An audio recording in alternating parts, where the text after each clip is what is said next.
Greetings, everyone. It's really overwhelming to see so many people across the country joining us today. Everybody's probably sheltering in place, so we're happy that you could spend part of your day with us. Our topic is one of importance of understanding and recognizing trauma in young children, a family perspective. And we have some terrific presenters with us today. As Tiara mentioned to you, this is kind of a complex due to the large number of people. So we appreciate your patience with us as we proceed. Lauren will be handling changing slides. Tiara will be handling videos and polls. So we're all in this together. Isn't that what we keep saying? And this webinar is going to represent that as well. My name is Jane Walker, and I will be moderating our discussion today. I am with the Family Run Executive Director Leadership Association, also known as FREDLA. And we, as an organization, are pleased to support the National Early Childhood Family Network that you will be hearing more about in a few minutes. In these unprecedented times, we are all feeling somewhat traumatized and anxious about the future. While this webinar was planned long before COVID-19, the feeling that we're all experiencing today may help us relate more to what young children who are traumatized may be experiencing. Today, we're going to be discussing the value of using an age-appropriate diagnostic system for young children and how it's being integrated into state policy, practice, and workforce development. Next slide. Next slide.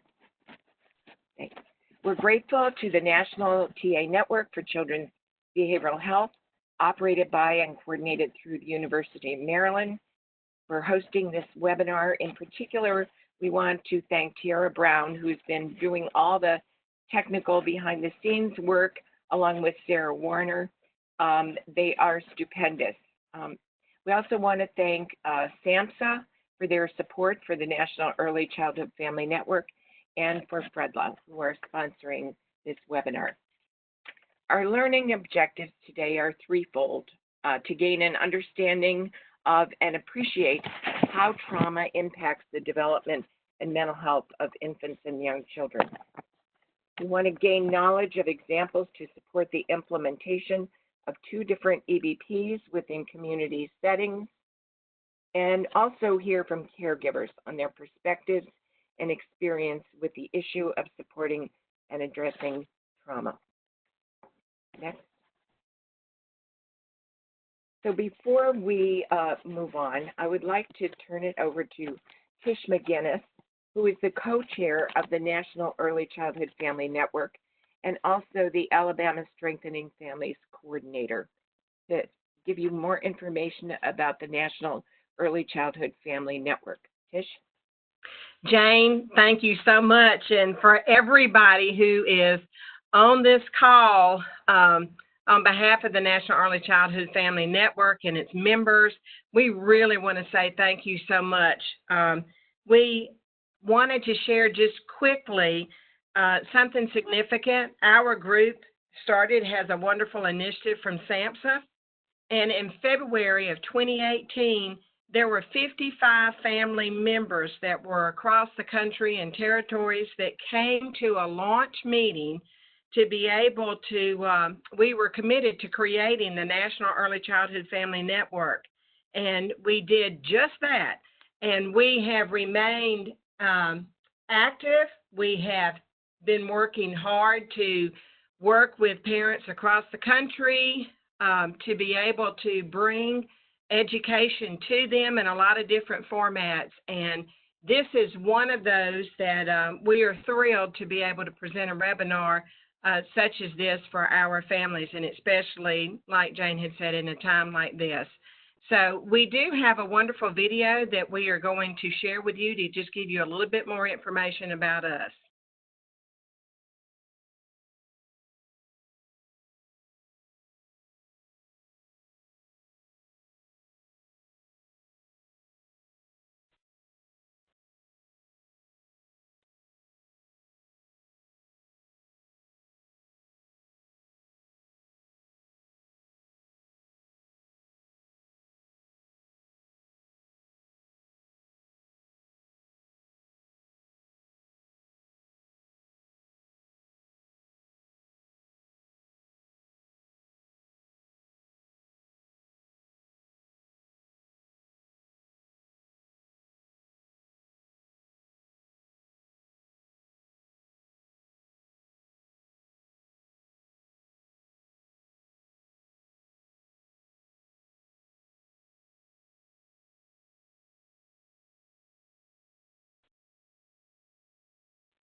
Thank you, Tish. That was very moving. I've seen it several times, and every time it moves me to the tears. Lauren, next slide. So we have three incredible presenters today.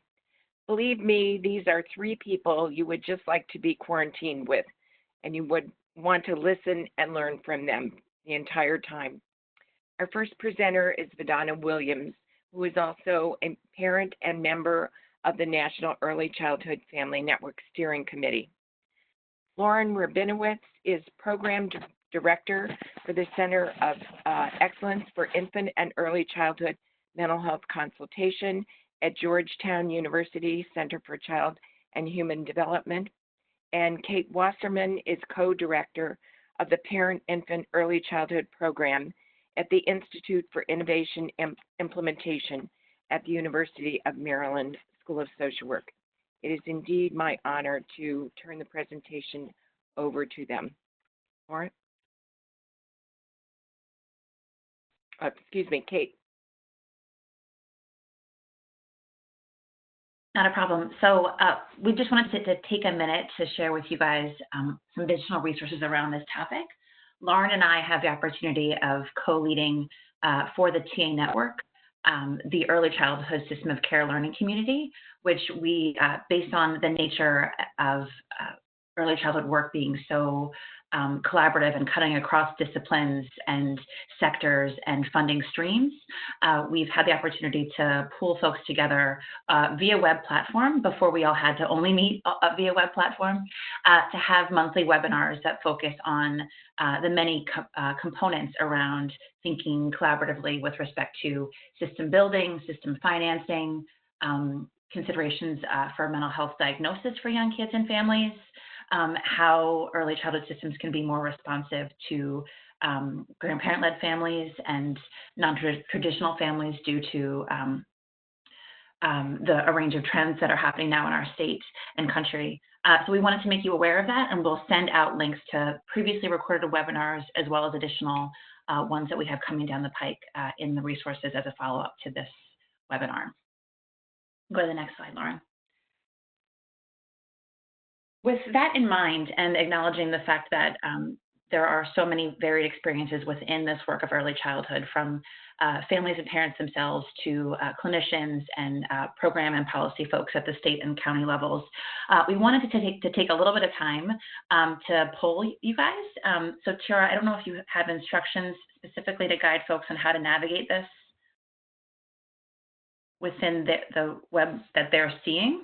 Yes, so the polling will show up on the right side of your screen. Mm-hmm. We're going to go ahead and launch that right now. So as you can see here, what is your role? So A, family member or caregiver, B, advocate, C, clinician, D, policymaker, E, other, and you can let us know in the chat box. We know many of you have more than one, but how do you primarily identify within your work or role here?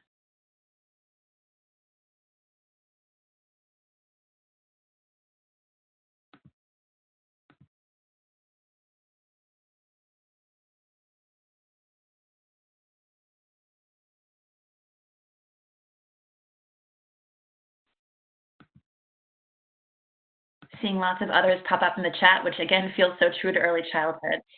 Folks within DSS, care coordination, early childhood educators, audiologists. So again, speaking to the vast number of developmental needs for young kids, extension educators, mental health consultants, intake coordinators. Honestly, it's scrolling a bit too fast for me to catch all of these, but a very varied audience, which is exactly who we intended to talk to today. So that's helpful.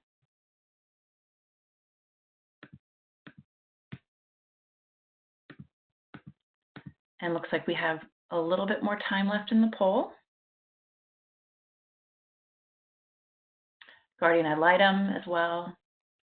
Family peer support specialist, welcome.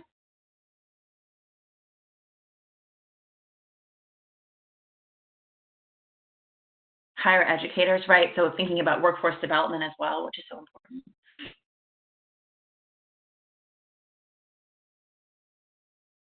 Many people involved within child welfare and advocacy there. And WebEx in true form is even letting us know where people who weren't in the other category fell out. So we have some representatives from family members or caregivers, a large portion of advocates, and that can take many forms, right? A good dosage of clinicians, and then many that are in the other category. That's helpful to know. Thank you guys for testing all the bandwidth that we're dealing with all of this technology. Lauren, if you want to go to the next slide, I think. Okay. We are so honored today to get to start off this topic at large, which is so important with Vidana Williams and her family story. So it's my great pleasure to pass the baton over to her. Thanks, Kate, and good afternoon, everyone. I'm so grateful for this opportunity to share with you my personal childhood trauma experience. My hope is that you will be able to pick apart my experience and correlate certain aspects with the information that will be shared later in the webinar, as well as be able to show that those childhood traumatic experiences really does have an impact on you in adulthood. And I hope to paint a vivid picture of my experience as I share it, more like a chapter in a book of Vidana's life. So let me start off by giving you a little background. I was born in Atlanta, Georgia, April 14th, 1979. And yes, I just celebrated my 41st birthday in quarantine, and it was still really amazing. But my family and I lived in Georgia until I was 5 years of age. So that right there ought to send up a red flag, because I remember events in my life that still have an impact till this day that would be deemed traumatic looking back. So here I am between the age 4 and 5. And I am the baby of the family, and I have an older brother and a sister. And I lived in a 2-parent home, grew up a PK. Some might know what that means, a preacher's kid. So really, we spent a lot of time in the church. Both my parents went to school as educators, and my dad was also a disabled vet. So he really ran a tight ship, being a military man and a preacher. But life was good. My dad was one to also be this big dreamer, with his ideas being always outside the box. He was never inside the box. He always went against the grain. Well, that type of person back then was not always accepted when you are supposed to be following the guidelines set in a denominational church. So growing up, my traumatic experiences came from the outside of my immediate family unit. What I mean by that is that I witnessed a lot of attacks on my parents that I didn't quite understand as a child, why things were happening to my family by people we loved. There were times when I would hear my dad on the phone. And remind you, we as caregivers need to know that just because children are not in the room with you does not mean they are not listening.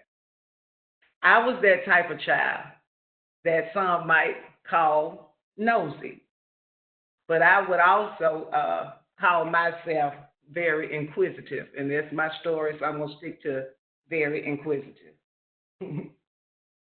But there were several times I would sit on the steps and listen to my dad, because he had this loud projected voice. But I knew how he sounded when he was very upset versus when he was just excited.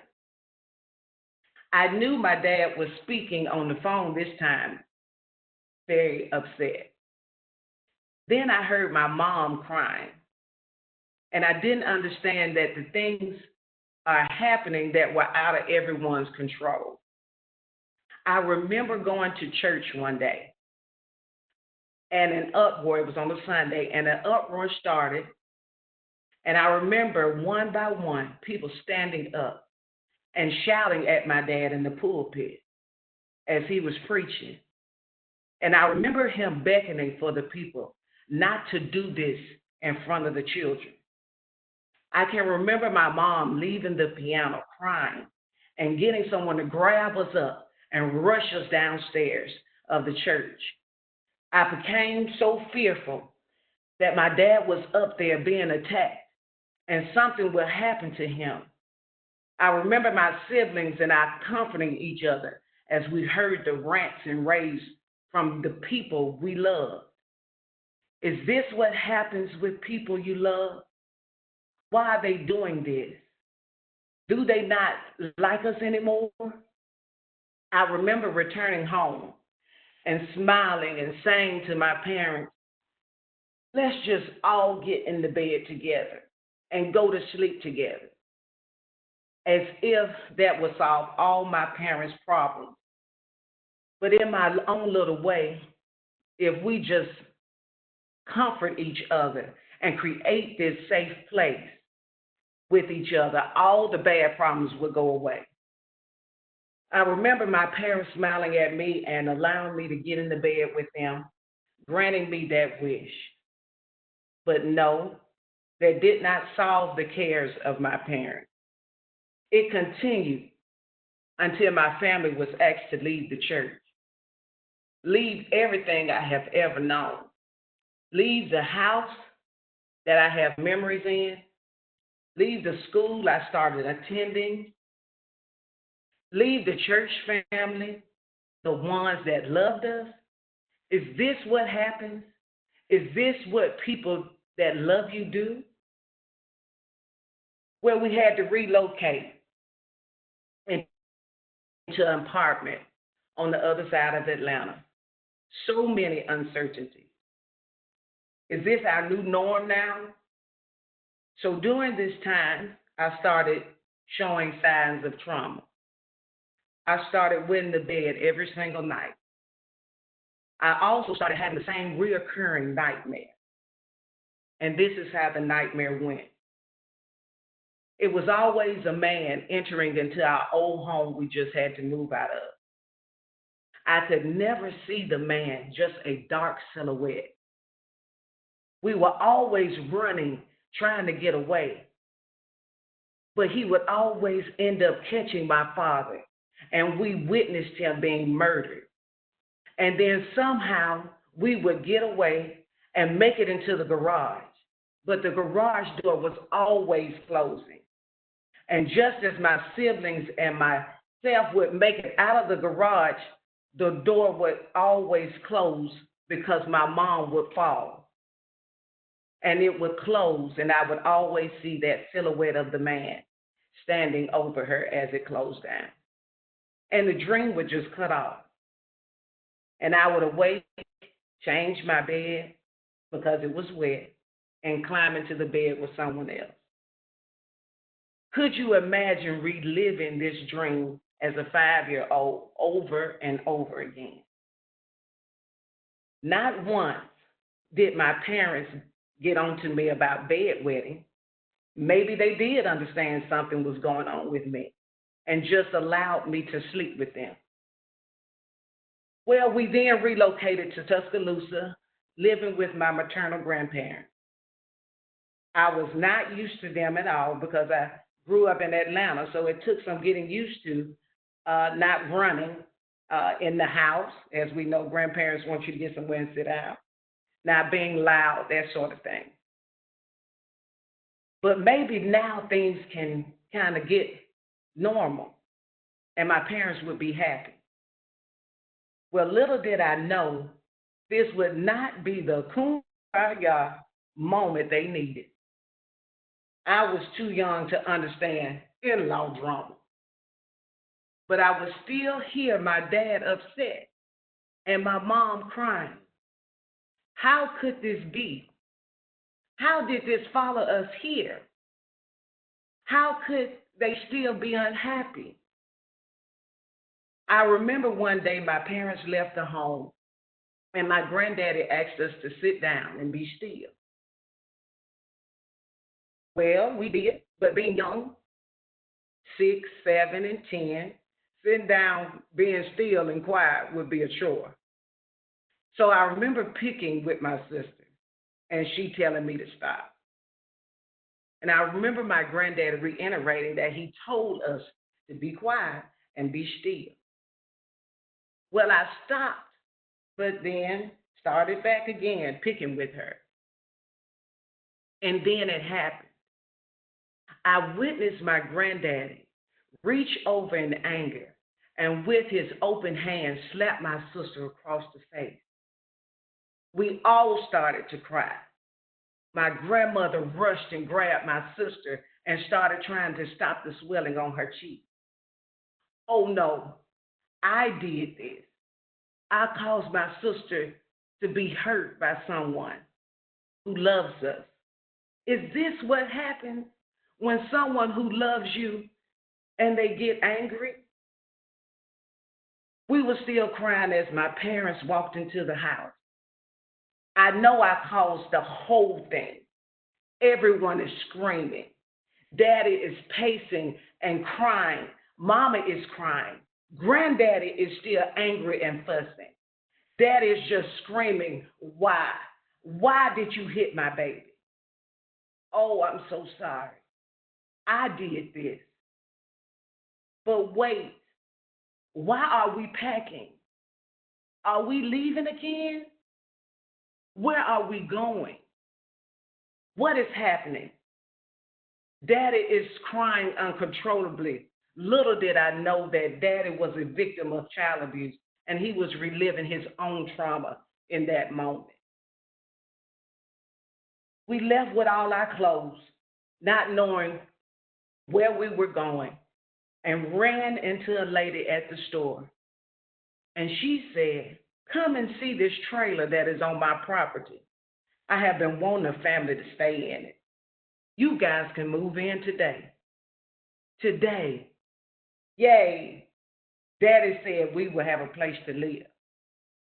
We lived there for a few years and would see my grandparents drive by and stop and watch us play. Are they coming to hurt us? Are they coming to make my dad and mom cry again? During the next few years, I continued to wet the bed until I was about 10 or 11 years old. My dad and mom took me to the doctors to see what was wrong, but they could never find anything internally wrong with me. The doctors even suggested doing exploratory surgery.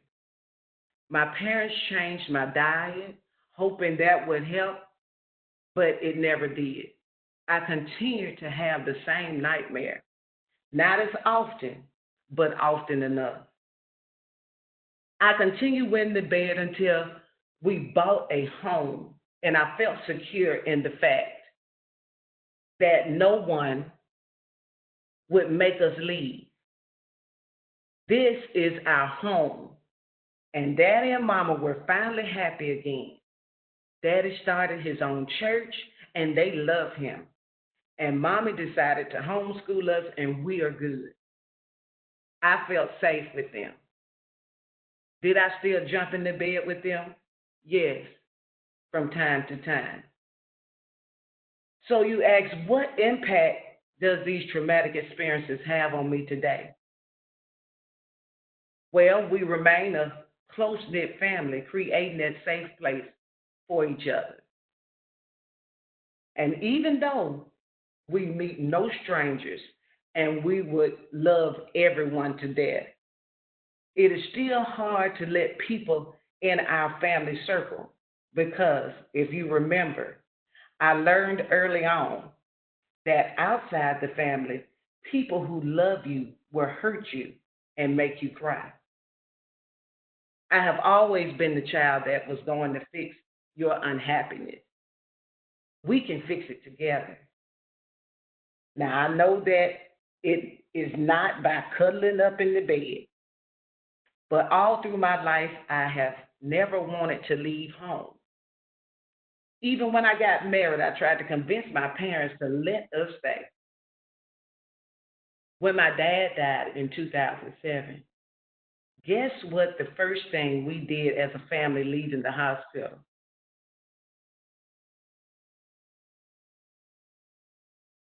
My mom, siblings, and I all got in my mom's room and fell asleep.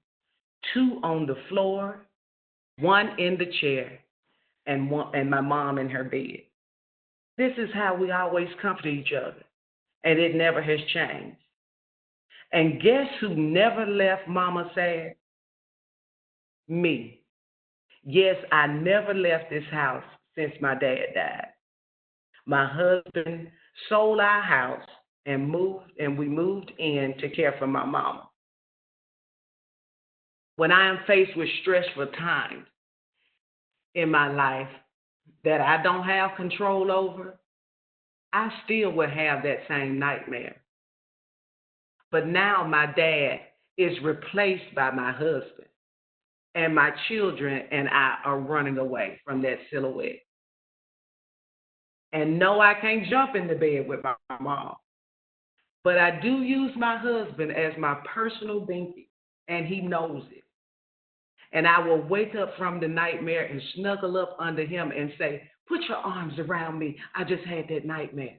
And then I feel safe. Yes, I am 41 years old, and I recognize these behaviors stem from my childhood trauma experiences. And learning about this in depth has helped me to do some self-evaluation, as well as being more aware for my children's sake. So again, I hope my story will help you have something to correlate with what is being shared today. And I thank you guys for lending an attentive ear to what I had to share. Thank you.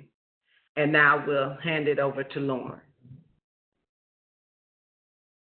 Donna, I cannot thank you enough, and I know I can speak on behalf of everyone listening today. Thank you for the bravery in sharing your story and the inspiration in telling that story and how you learned from it and how you are passing those lessons on to not only your children, but everyone listening here today and I'm sure your community. So thank you. Thank you so much. And I am really excited to have a chance to speak with you all today. Again, my name is Lauren, and we are going to do another poll question right now. So just share a moment to get that question up.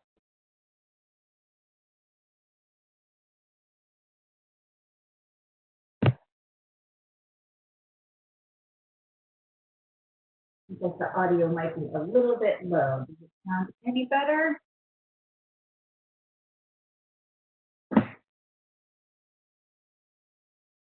Okay. Maybe a little bit better. Okay, well here, maybe we can pull the poll up. And we'll see if we can work on the audio.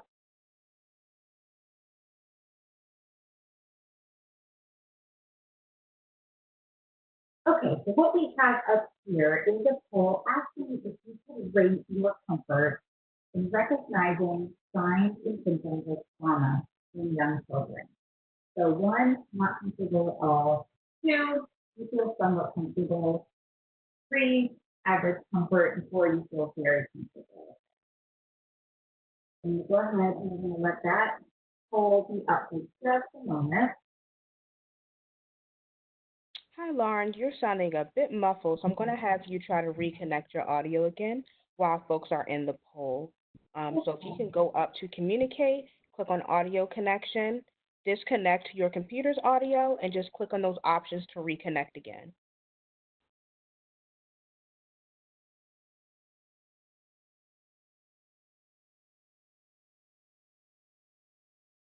Is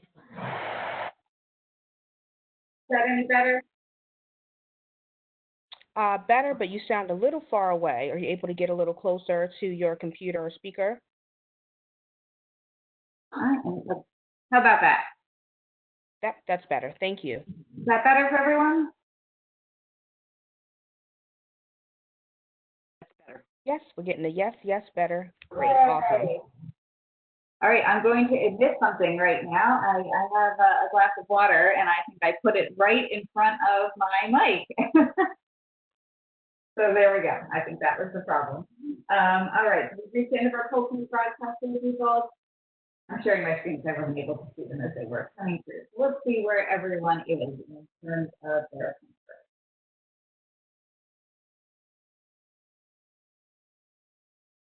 Okay, so as expected, it seems like we have a range. So then there are those that really don't feel all that comfortable in recognizing symptoms and signs of trauma. Lots of you are pretty comfortable.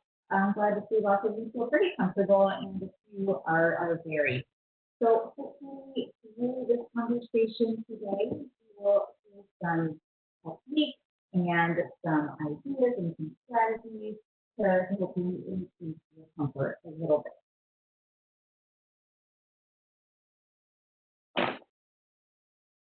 Oh, okay. So the sound is not good again. This time it was not my water bottle, so crap. This is the internet having a moment. Here, should I just wait a second? Let's have you dial in. So go ahead and those same measures we did before, communicate, audio connection, and then hit the call-in option and go ahead and dial in.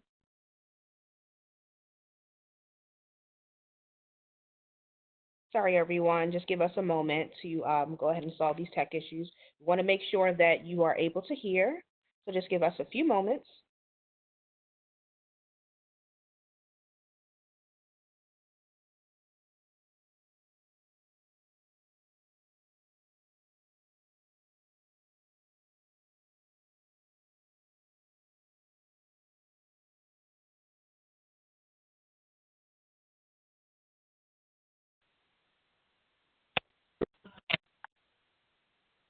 Any better?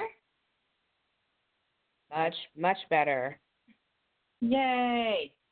All right, going to keep going and let me know if that didn't work, but hopefully still okay. Okay, I'm seeing happy chat, so good. I'm going to keep going. All right, so I don't know if everyone was able to hear me before when I was saying thank you to Vidana, so I think it bears repeating. Once again, thank you so much for sharing your story with us. We are all deeply appreciative and inspired. And now we are going to talk a little bit more about the nuts and bolts of what trauma looks like and how it impacts young children. Couple of notes about my portion of the presentation before I get started. As Jane mentioned, we put this together before we were in a COVID world, and we were not able to actually change the slides, but we are going to be able to adapt some of our talking points to be relevant to the situation that we are all in today. I also want to note this is a high-level overview. We could spend hours and hours and even days and days discussing trauma. So I am going to go relatively quickly. We are going to follow up with notes and with resources and our email addresses, so please connect if you would like more information. Also want to let you know that a lot of this information comes from my colleagues at the National Center on Health and Wellness, one of the technical assistance centers for Head Start grantees, and they have lots of other information available. And finally, if this is not new information for you, a few of you had indicated that you do have high comfort in talking and thinking about trauma. I invite you to think about how this information could impact your work life, your home life. Just try and think about some kind of new application if some of this information is a review. All right, so let's get started. We are going to start by talking about the definition of trauma. I'm going to give you our definition on the next slide, but before I pull that up, if you could just take a moment and put into the chat what comes up for you when you think about trauma. How would you define it?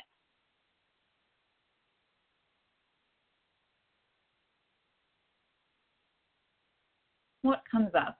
Do you think of an event, emotions, fear? I see someone put in trauma is different for every person. I appreciate that, absolutely. Give you all a couple moments.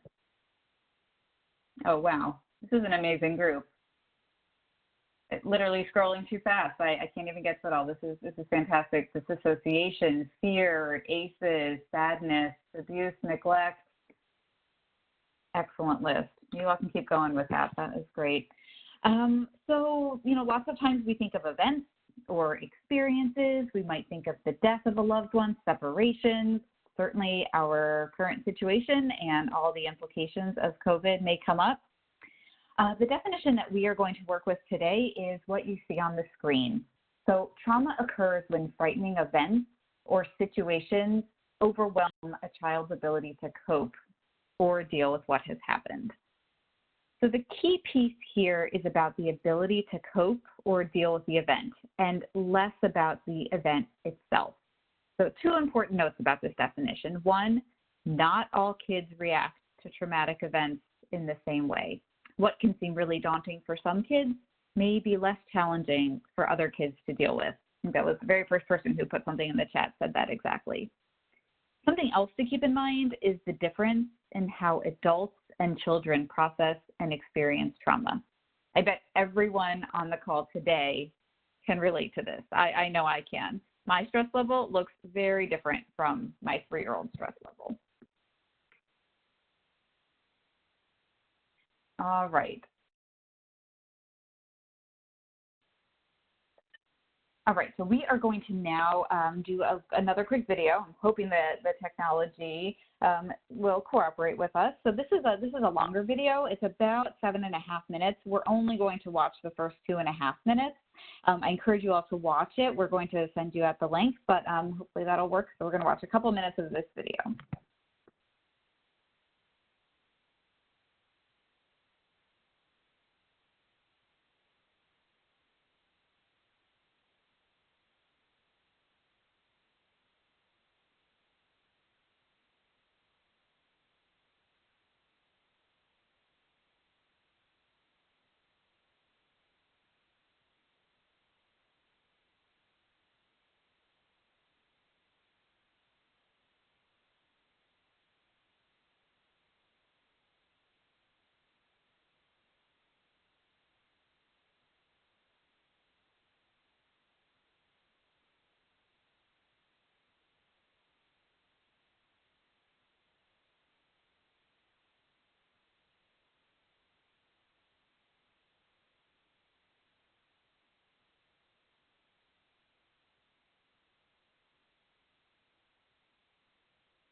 And Lauren, I'm just confirming that we are ready to go back to the presentation.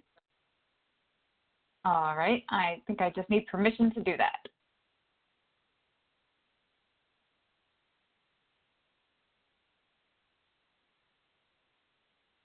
Okay, sharing in just a minute.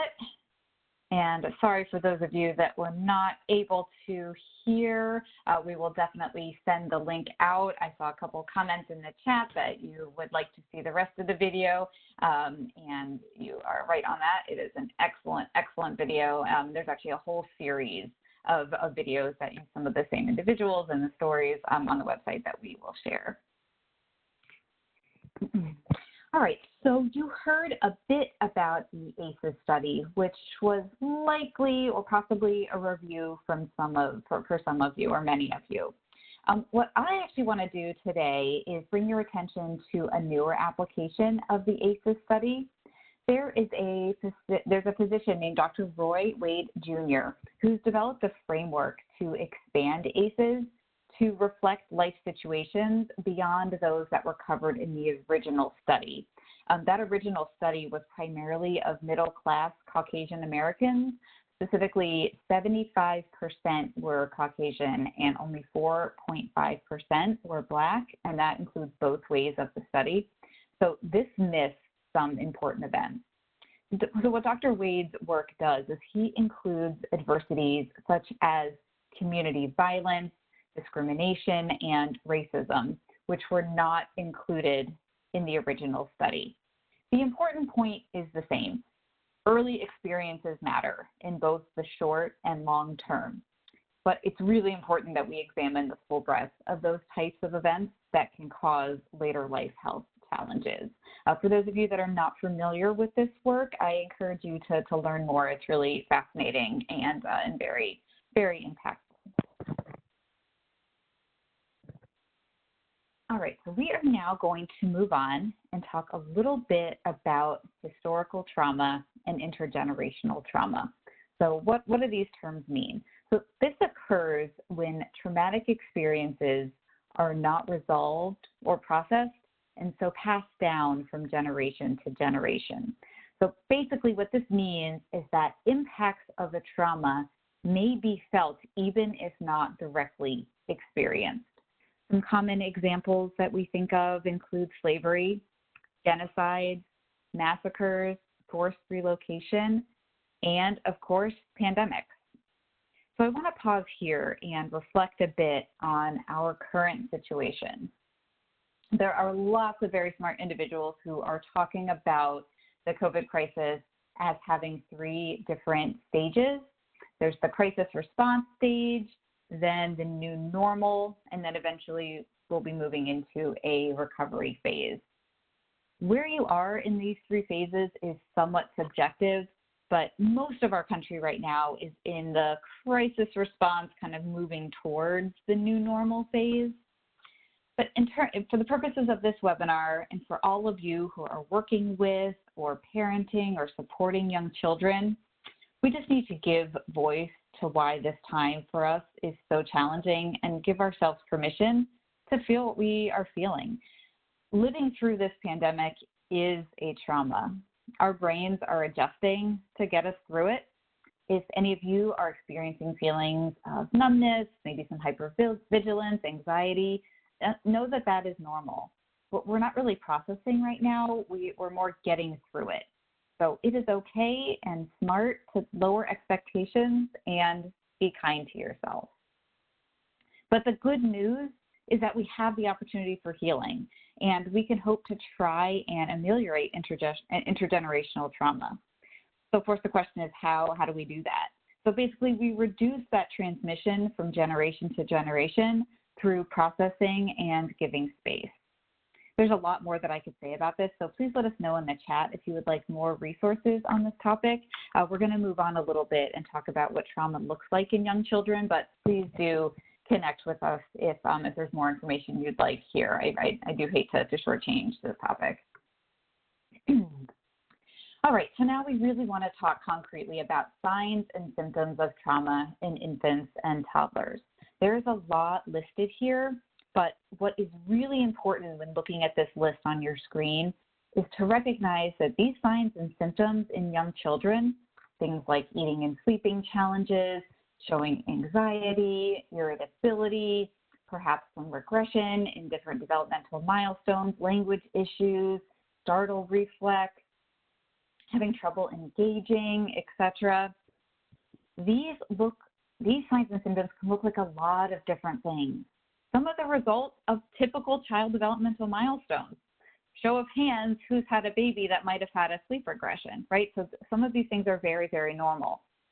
But our job as attentive adults is to be curious and wonder about the cause of these different behaviors.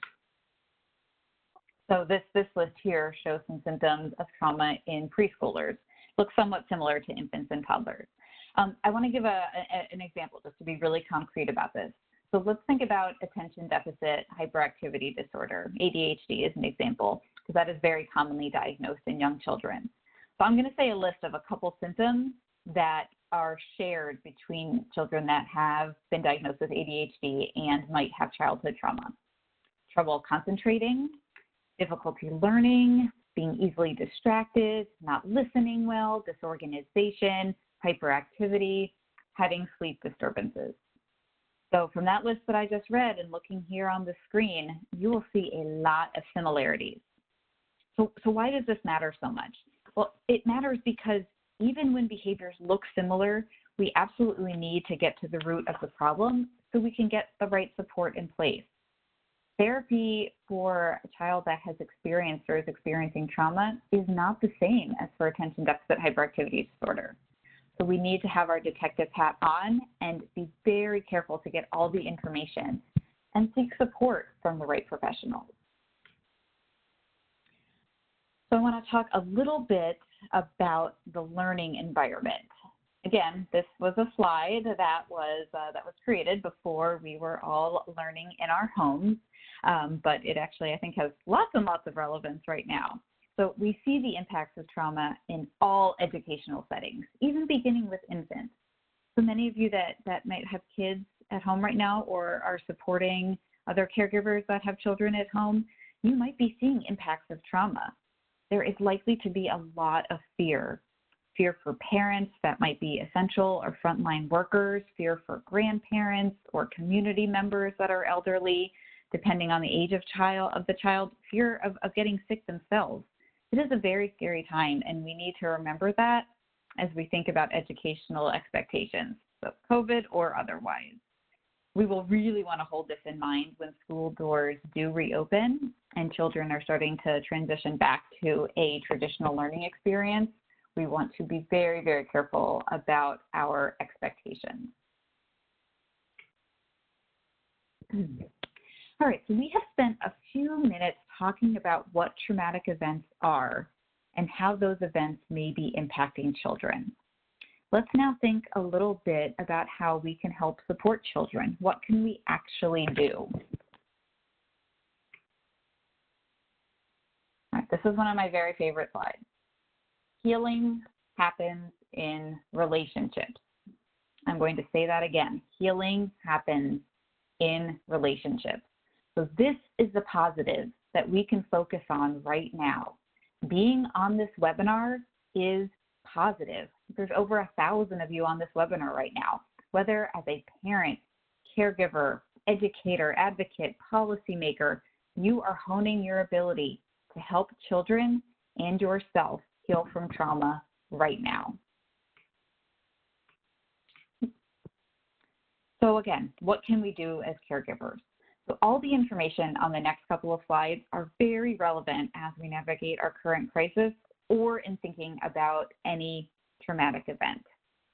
So before we talk specific, I do want to mention that in a longer presentation, we would talk in depth about the brain and the stress response system. And this is because trauma literally impacts the brain. Many of you have probably heard about the fight, flight, or freeze response. So this is actually an adaptive function of our brains and has developed over time. So when children and actually adults are impacted by trauma, the brain is the first organ that is involved. Now, not only the brain, but the stress response system affects other parts of the body, increased heart rate, sweating, stomach constriction, etc.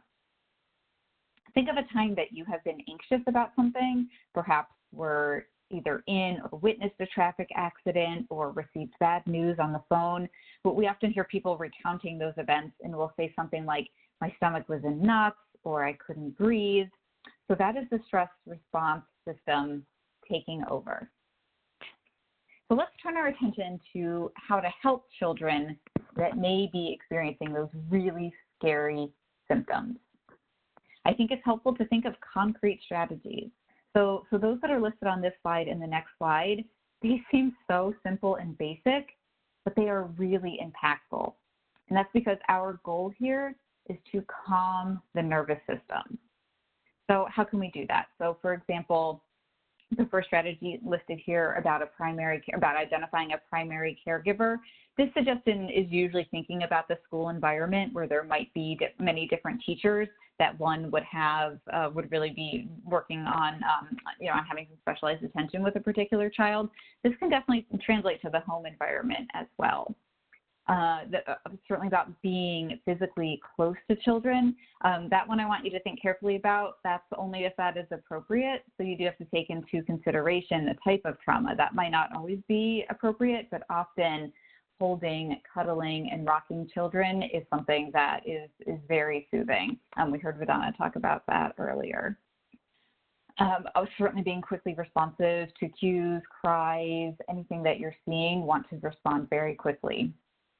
And talking to children about their emotions. Do not be afraid to name what is hard right now. This next one made me chuckle as I was reviewing the slide, stay close by. Obviously, this was written before we were social distancing, but if you do have several different children in the home, then this one absolutely still stands. And observe each child's skills. What are kids' strengths? There is always something that we can be building on. Okay, a few more strategies here. So thinking about a predictable schedule. Kids undergoing stress and anxiety thrive on routine. So to the extent that is possible.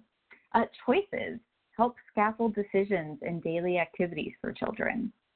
Providing a safe space for kids to talk or relax, maybe having a quiet, calm down corner. And then this last one here is really important in thinking about sensory cues. So we all know every child is different, but we really want to pay attention to noises and smells that may be extra overwhelming to a child right now. So these all seem like very simple, practical strategies, and many of you are probably doing these things already. So make sure to give yourself credit.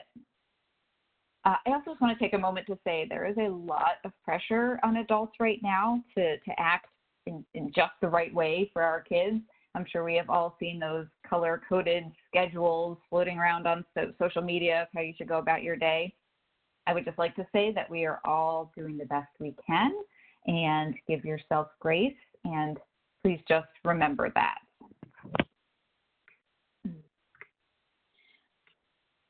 All right, so we are going to continue thinking about positives and what we can do. So let's talk about resilience. So what is resilience? I mean, simply put, it's recovering from or adjusting to change. It's that ability to bounce back. And as I've heard colleagues say in other presentations that I like a lot, it's that ability to bounce forward. All right, so up here, I have a visual of something called a resilience model. You have likely seen something like this before and might be familiar with the idea of risk and protective factors. I like to think of this here as a framework for all trauma work. Our goal is always to increase protective factors, whether that's by creating a safe environment in a classroom or helping our children feel just a little safer during this particular crisis by being able to talk about their emotions. So all humans have different levels of innate resilience, but we can certainly foster greater levels of resilience in everyone. I like the idea of thinking about our resilience bank account, and we are wanting to continually make deposits so that we have enough to borrow from when times are hard. So we've already talked through a couple of strategies, but a few others might be thinking about making connections. So virtual connections really can be very powerful. Sure, all of our children are now experts on Zoom calls and FaceTime and, just even regular telephone calls. I've seen lots of on Facebook people trying to connect with pen pals. So anytime you can make a connection. Even I know in my neighborhood, there's this little teddy bear hunt. So kids are going on a bear hunt and walking down the street and looking for teddy bears that are in windows. That's a connection right there. This next idea, I think, is something, again, it's easy but powerful. So giving your child a sense of efficacy and responsibility. So children love to be helpers. So we want to build on that. Give them jobs to help prepare dinner, do laundry, be in charge of hand washing. It can be a very small job, but it's really impactful. I said this before, but I think it's worth saying again. So acknowledgement of what is challenging right now. Not only to acknowledge your child's feelings, but it's okay to tell your child what your feelings are. Hey, mom's having a tough time with this too. That's okay. Look for ways to maintain hope, being grateful for small wins, just taking a walk outside on a nice day, for example, slowing down, maybe listening to the birds chirp. My daughter and I went on a nature walk the other day, and I said, well, let's look for all the different colors of tulips. And she was quite delighted with that activity, and I actually was as well. And finally, mindfulness practices, which we're going to talk about more in just a moment. Breathing exercises and yoga are great activities for little ones. Okay, so I know we have talked about just a huge amount of information in a very short period of time. So I just want to wrap up with a quick chat on mindfulness.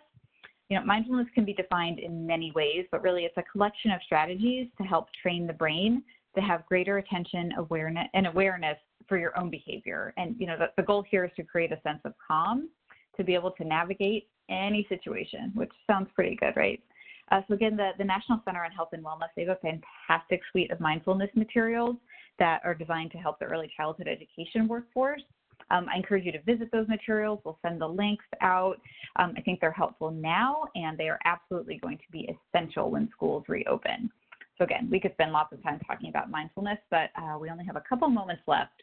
So I just want to leave you with two thoughts. So first, this is idea of mindlessness. Now, this doesn't come from a judgmental place, and I cannot see you, but I am curious how many of you are multitasking right now? Maybe feeling a little distracted, having trouble focusing, checking email, looking at a baby monitor. Is my kid about to get up from their nap? I'm guessing lots of you are in that situation. So I just invite you to consider that and wonder about the opportunity to just take some time to consider some mindfulness strategies. And before I transition to Kate, I thought we would just take a moment to practice a very quick mindfulness technique. So if you are in a safe space and feel comfortable, I invite you just take a moment, close your eyes, put your feet on the ground, put your hands wherever they're comfortable, and take 3 deep breaths. So as you are taking those deep breaths, imagine a time when you felt calm, really, really calm. It can be a very brief moment, maybe when you were on vacation, really anything. It can be right before you fell asleep. Just focus on how you were feeling at that moment. Imagine what you were seeing, what you were hearing, maybe what you were smelling. For me, it's a waterfall. I like to think of the sound of the water, the feeling of the sun, the mist of the water. So just think of that for a couple breaths.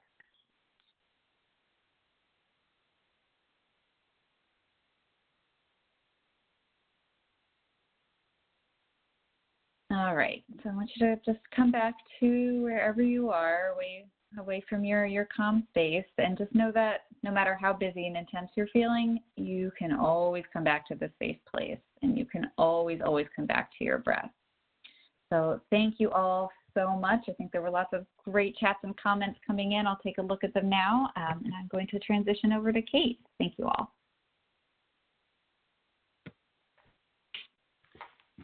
Thank you, Lauren, for such a comprehensive overview of, as you started with, such a large, important topic. Did we want to take just a minute in case people had questions for Lauren on any of the content that she shared?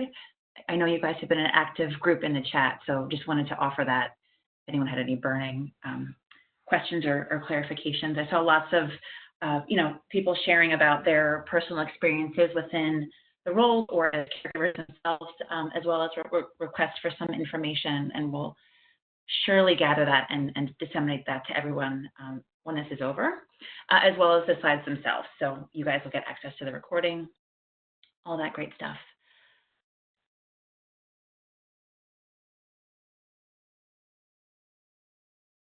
Okay. Trauma can look like ADHD. Yeah, that was a very active discussion in the chat, and I think a really important one. And again, it can happen co-occurring, and it can happen in a range of ways. I think the key there is just to not overlook the possibility of trauma. And I so, did see I saw one great question that came in just about how this could translate to early care education, caregivers, providers, directors. And, we really, the intention of this presentation, prior to being in the COVID world, we were thinking a lot about the early education workforce. So I think this all is very applicable, and we would be happy to connect with you and think about other ways to translate this information a little more directly back to the, an education setting. But, I think some of the key themes that we talked about, about predictability and really looking at those signs and symptoms. I think that's very applicable, and it is something that we are hopeful that that we're equipping our early childhood workforce to do, and that will be so important when we're all transitioning back. Absolutely, yeah. And I think, one of the really important themes in the content that Lauren presented that you'll see carry over into this next section of our discussion is really around the importance of adult regulation during this time, that a lot of times, in especially like a medically based or diagnosis-based approach, kids are seen or evaluated individually, but we in the diverse early childhood field, right, always are intentionally considering the well-being and status of the caregivers and child care providers and educators and babysitters and grandparents and people that are frequently part of that child structure, because we know that that's so important to their recovery, as Lauren made clear during her talk. And that'll carry over into this next section. There are a number of different evidence-based practices, and we're so proud to see, I think, a growing literature and evaluation base around interventions for young kids and families with respect to trauma. And we wanted to pick out two that are more community-based, just to give you a little bit of a sense of what some of the key actions are within them. And happy to send you information about the different purveyors of the models themselves with the slides and content when we end. Lauren, you can go to the next slide. So the two that we chose, as I said, are both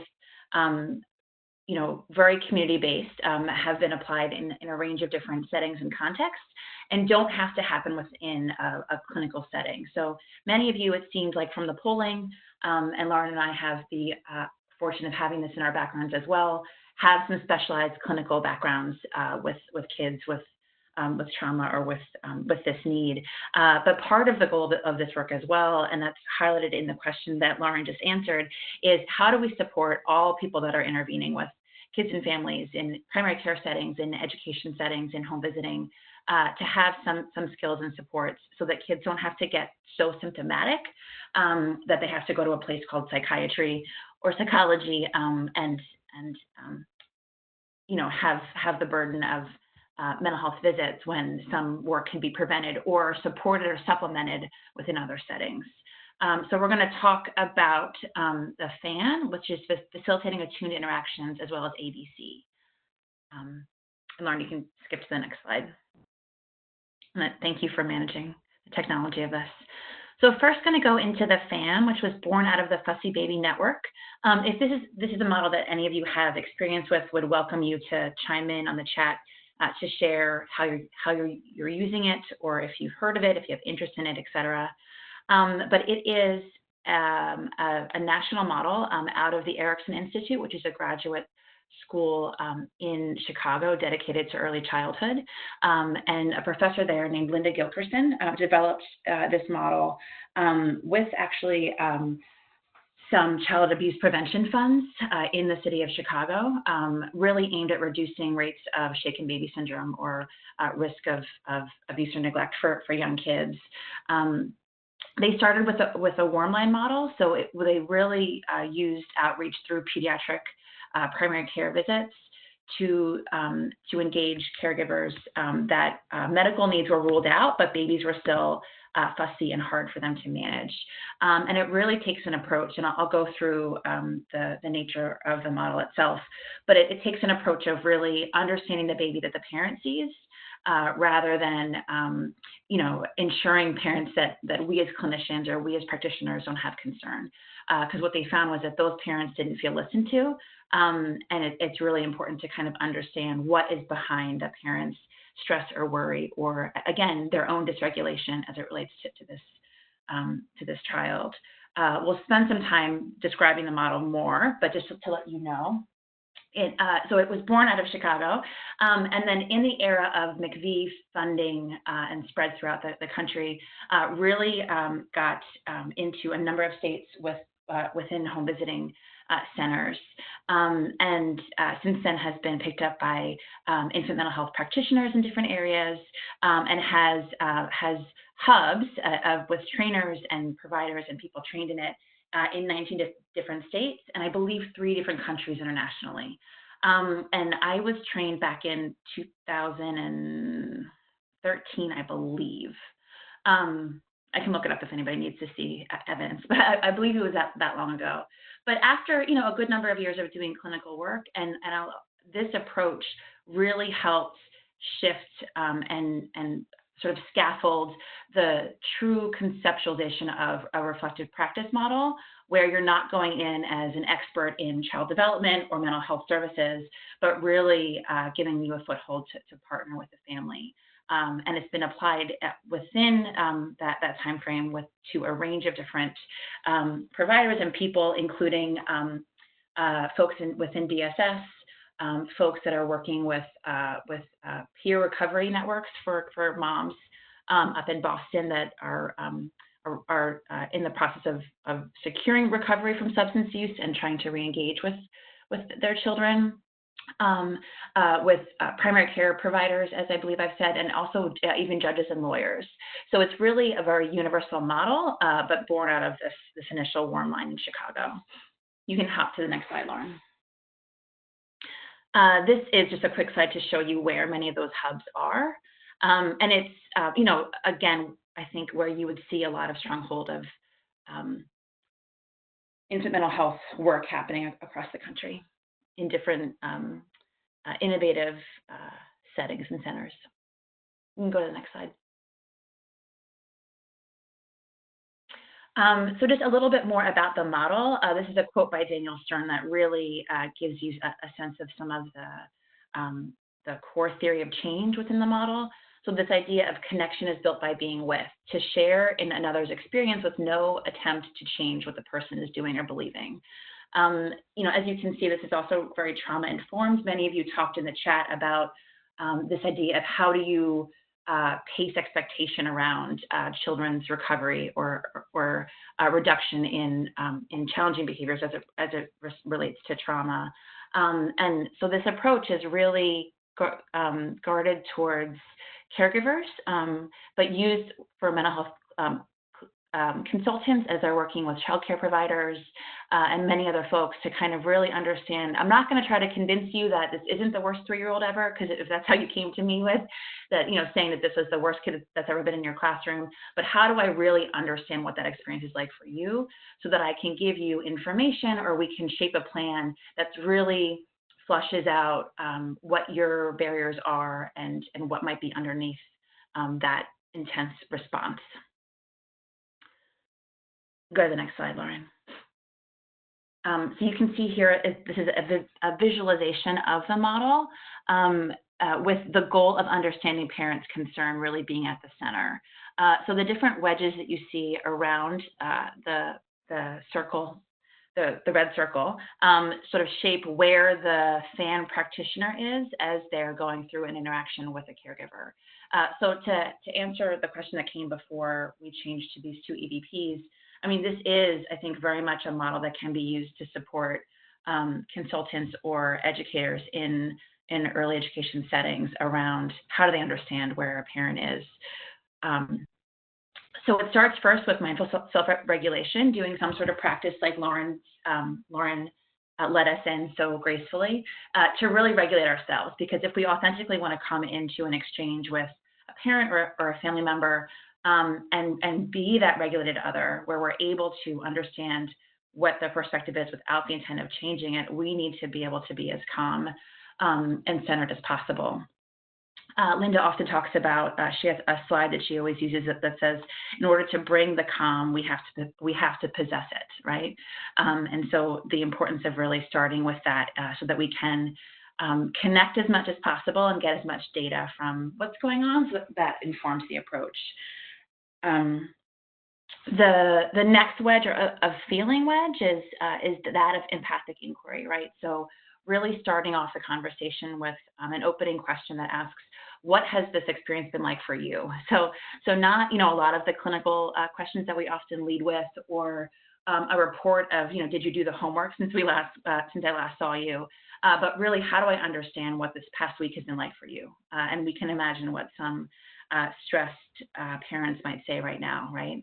Then, once there's a full understanding of what their sort of emotions are about the situation, then moving on to thinking together about how to address what their concern is.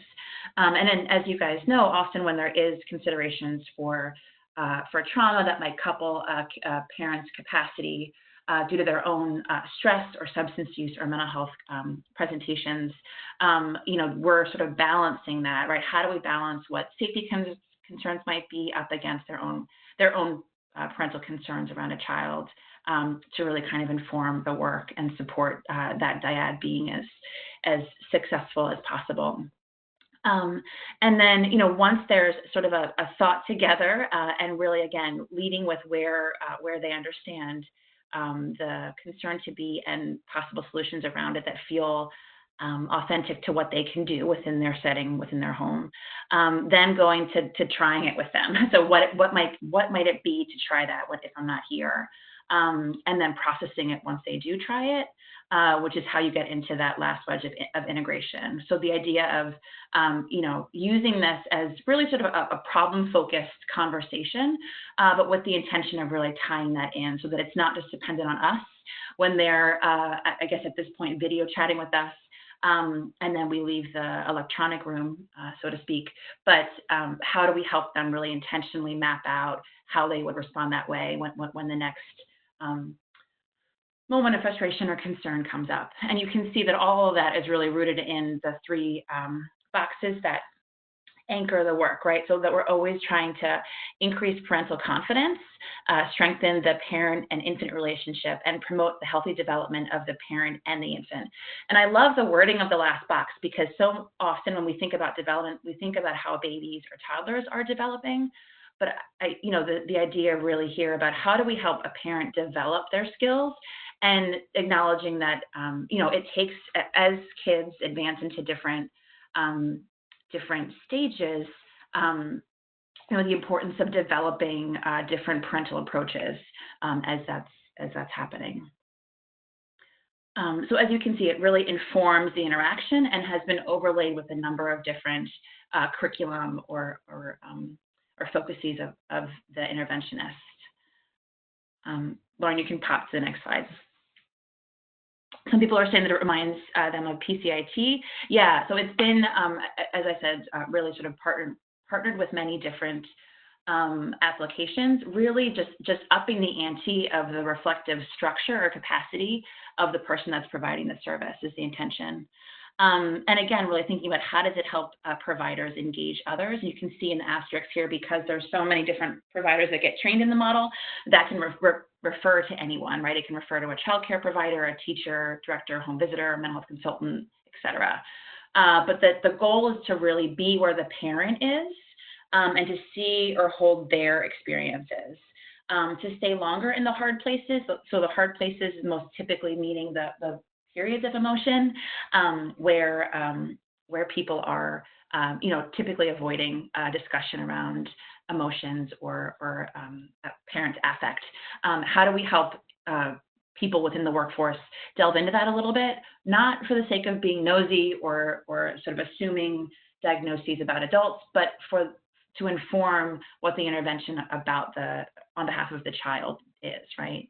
To see the child the parent or provider sees, again, so not trying to convince them otherwise, but if they say, this baby's never going to sleep, not saying we know that that's clinically not possible, but tell me what makes you think that, right? And then it's a much more open conversation.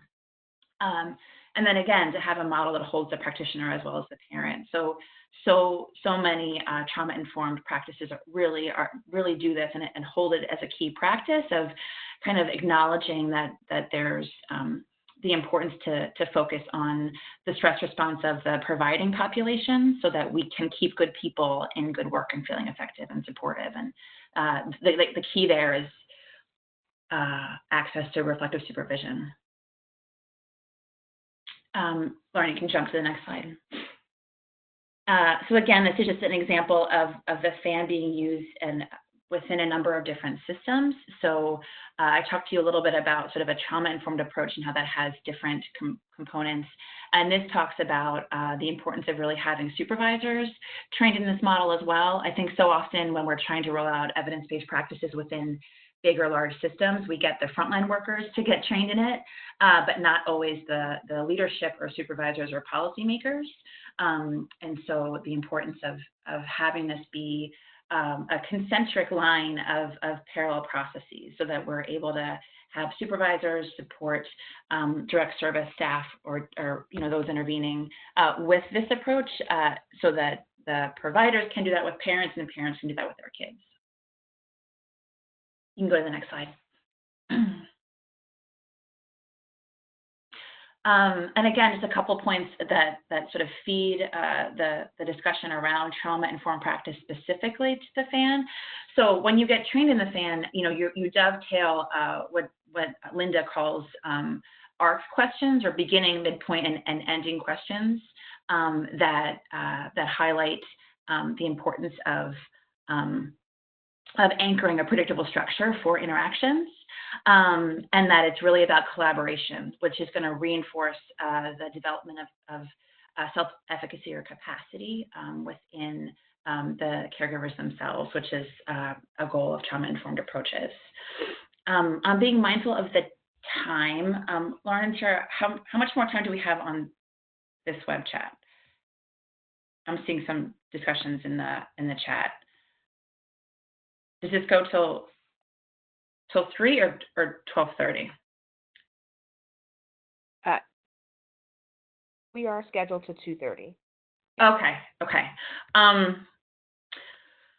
Okay. So do we want to close then with the family information, and we can disseminate information about ABC, which was the next intervention?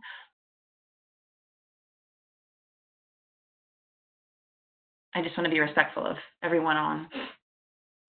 Probably, yes. We'll have to do that. Sorry, Kate. Not at all. So we have about 5 minutes left.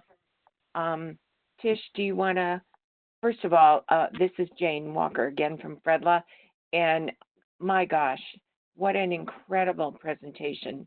And we know that because of the large number, there were technical issues, but all of that being said, the information was just incredible, starting with Vidana's most moving personal story. But Kate and Lauren, what you shared was just so helpful. As a mother of 5 kids, one of whom has had special needs, I can only say I wish I had heard this years ago when she was young. I think it could have changed a lot in her life, our life. So with that, are there any final comments, Lauren or Kate, that you would like to make? Questions you've seen come in? We know that there will be lots of information to share. The recording will be available. It's going to take a little time, and the resources will be forthcoming as well. But due to the large number, you have to give us a little grace on that as well. Yeah, no, so this is Kate. I would just add, so the one EVP that I didn't get to is Attachment Biobehavioral Catch-Up through the University of Delaware that has really very trauma-informed and anchoring approaches as well, and we can send information about that. Okay. And we could even look at scheduling another webinar where we could have time for that. Sure. And since we had such a large number on this webinar, and I've been getting emails that people couldn't get in, so we'll have to discuss that. So, Tish, would you like to close us out now? I would love to, and let me just, ditto to that, because my goodness, this was wonderful, and yeah, I think we're going to need a part 2 and a part 3, just to come back and answer some of the responses that I've seen going in the chat. But as I kind of wind this down from all of us, again, from the National Early Childhood Family Network, we are across the country, and our email is on this slide. We can also make sure that everybody has that information to be able to connect with us, because we want parents to feel like they've got a safe place to go and grab some wonderful information like this, as well as with all the professionals that have also been on here, and would welcome anybody to join us. But I'm going to end with some wonderful thank yous. And right at the top of my list, I want to say to Fredla and to Jane, you make it possible for our network to be able to do these webinars. The great partnership that we have through the TA network of the University of Maryland, I can't say thank you enough. I also want to say the same to SAMHSA, because they have kind of kicked us off and made us able to do what we're doing. But especially, again, to the presenters, Vidana, Kate, Lauren, it was just wonderful.